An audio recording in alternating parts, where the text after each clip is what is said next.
योग परिचय। योग आधारित शिक्षा।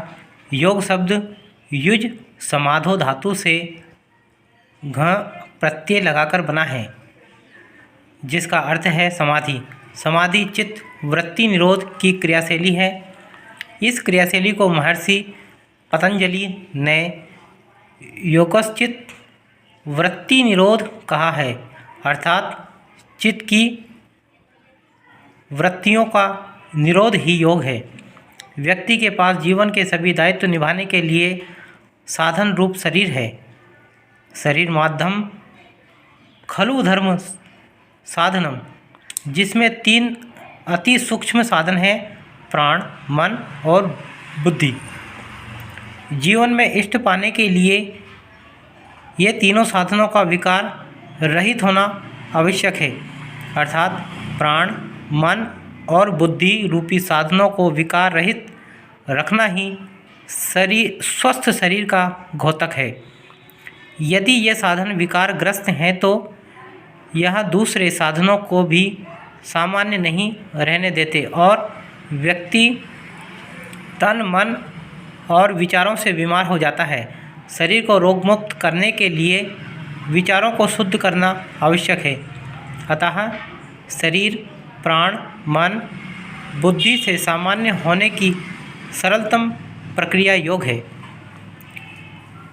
जैसे प्रातः उठने के बाद मुंह के विकार को ठीक करने के लिए दांतों कर मुंह साफ करते हैं, नहाते समय नाक, आँख, कान की स्वच्छता नित्य करते हैं। जो मेल बाहर से देखा या अनुभव किया जा सकता है, उसकी सफाई का आग्रह तो प्रायः किया जाता है, परंतु जिह्वा की सफाई, तालू की बलगम, नासिका की सफाई, उदर की सफाई, रक्तवाहिनियों की सफाई भी आवश्यक होती है, जो योग द्वारा संभव है। अतः स्वस्थ रहने के लिए शरीर की सफाई के अभ्यासों को दिनचर्या का अंग आवश्यक रूप से बनाना चाहिए। योग शिक्षा के उद्देश्य। योग शिक्षा के अंतर्गत जिस सर्वांगीण विकास की चर्चा है, यह योग द्वारा ही संभव है। योग शिक्षा विभिन्न स्तरों पर लाभ पहुंचाकर व्यक्तित्व का सर्वांगीण विकास करती है। भारतीय ऋषि मुनियों ने हजारों वर्षों की कठोर तपस्या के बाद योग विद्या का विकास करके मानवता के सक्षम इस विषय में बहुत ही सरल व सुस्पष्ट दृष्टिकोण प्रस्तुत किया है, जिससे व्यक्ति भौतिक और आध्यात्मिक स्वास्थ्य लाभ लेते हुए मनुष्य जीवन के चरम लक्ष्य के प्रति भी सदैव जागरूक रहें। योग तो कल्पवृक्ष की भांति है। यदि आप शारीरिक सौष्ठव या शरीर को आकर्षक बनाना चाहें अथवा साध्य असाध्य बीमारियों पर काबू पाना चाहें तो योग आपके लिए सहयोगी सिद्ध हो सकता है। अब यह स्पष्ट होता जा रहा है कि इन सबसे बढ़कर भी योग जीवन जीने का एक प्रभावी व्यावहारिक विज्ञान है। आपाधापी भाग दौड़ एवं तनाव के इस युग में शरीर व में समन्वय स्थापित करना कठिन लग रहा है। यह आवश्यक नहीं कि प्रत्येक व्यक्ति शारीरिक और मानसिक धरातल पर एक जैसा ही हो, परंतु नियमित योगाभ्यास इस समरूपता को अनुशासित करने की क्षमता रखता है। अब यह हमारे ऊपर निर्भर करता है कि योग का अनुसरण करके हम अपने आप को निरोगी एवं सुखी बनाएं अथवा आज के तनाव की जकड़ में आकर अपने आप को रोगी एवं दुखी बनाएं। योगासनों का अभ्यास कोई कठिन काम नहीं है। इसे कोई भी व्यक्ति थोड़ा सा समय निकालकर आसानी से अपने घर पर भी कर सकता है। यह आवश्यक है कि जो भी आसन करें उनके अभ्यास की तकनीक ठीक हो। सावधानी और दृढ़ शक्ति रखने से ही योगासन का विधिवत अभ्यास हमें शारीरिक, मानसिक एवं बौद्धिक विकास से समृद्ध बना सकता है।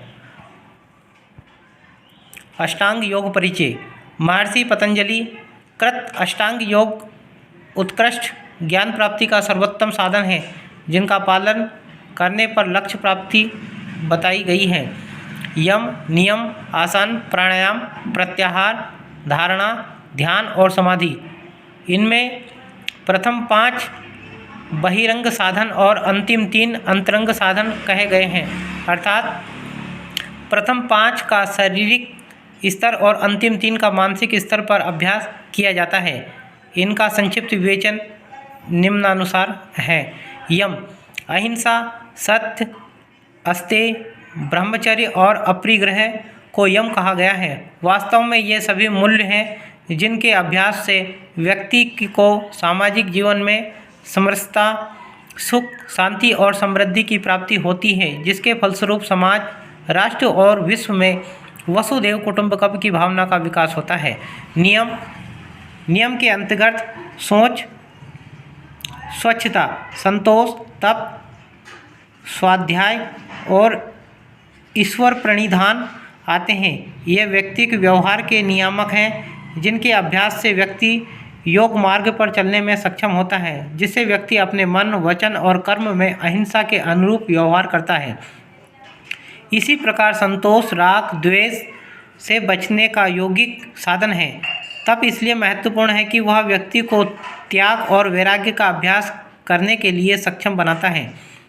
इसी तरह अज्ञान से बचने का उपाय है स्वाध्याय। स्वयं को सही रूप में जानने में स्वाध्याय ही सहायक है। ईश्वर में श्रद्धा और विश्वास रखने वाला व्यक्ति निश्चित रूप से जीवन में सफलता प्राप्त करता है।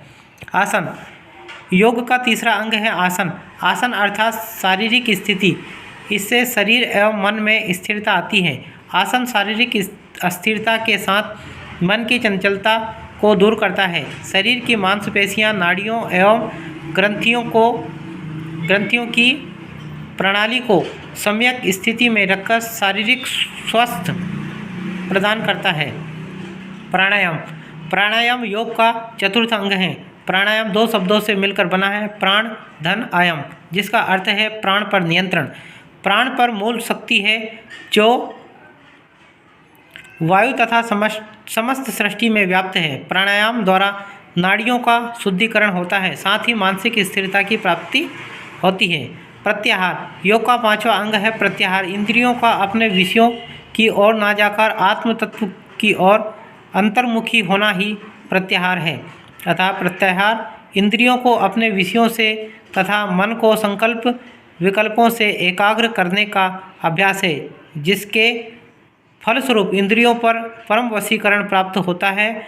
बहिरंग साधनों का अभ्यास अंतरंग साधनों में सिद्धता प्राप्ति हेतु आवश्यक है। धारणा, योग का 6वां अंग है धारणा के अभ्यास के दौरान लक्ष्य के अतिरिक्त अन्य कोई विषय नहीं रहता है। धैर्य की भी प्राप्ति होती है। ध्यान, योग का 7वां अंग ध्यान है, जिसका अभिप्राय चित्त की एकाग्रता, दर्शन, अंतर्दर्शन अर्थात अपने में लीन होना। लक्ष्य प्राप्ति के लिए ध्यान एक महत्वपूर्ण साधन है। इसके फलस्वरूप दिव्य ऐश्वर्य की प्राप्ति होती है। समाधि, ध्यान के चरम परिणति समाधि है, जो योग का 8वां अंग है। समाधि गहन ध्यान के द्वारा प्राप्त दिव्य चेतना की वह अवस्था है जिसमें साधक अपने इष्ट परमात्मा के साथ एक हो जाता है। यह परमानंद समग्र चेतना और आत्मानुभूति की अवस्था है। चित्त और शरीर में अद्भुत शक्ति कुंडलिनी का जागरण और सिद्धियों का अवतरण इसी अवस्था में होता है। अंतरंग साधनों के अभ्यास द्वारा मानव चेतना परिष्कृत स्थिति में पहुंचती है।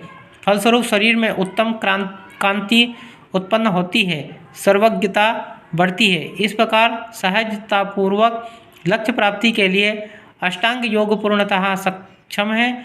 अष्टांग योग के कुछ अंगों का भी पालन करने पर आप जीवन की सफलता आसानी से प्राप्त कर सकते हैं। सामान्य निर्देश, योगाभ्यास पुस्तक को पढ़कर या टीवी देखकर ना करें। अनुभवी योग प्रशिक्षक के निर्देशन में ही योगाभ्यास करें।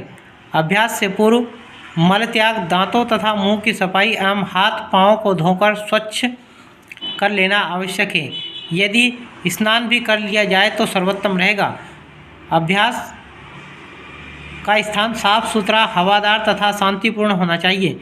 इसका सर्वोत्तम उपयुक्त समय प्रातःकाल का होता है। अभ्यास के समय शरीर पर स्वच्छ, हल्के तथा सुखदायक वस्त्र ही धारण करें।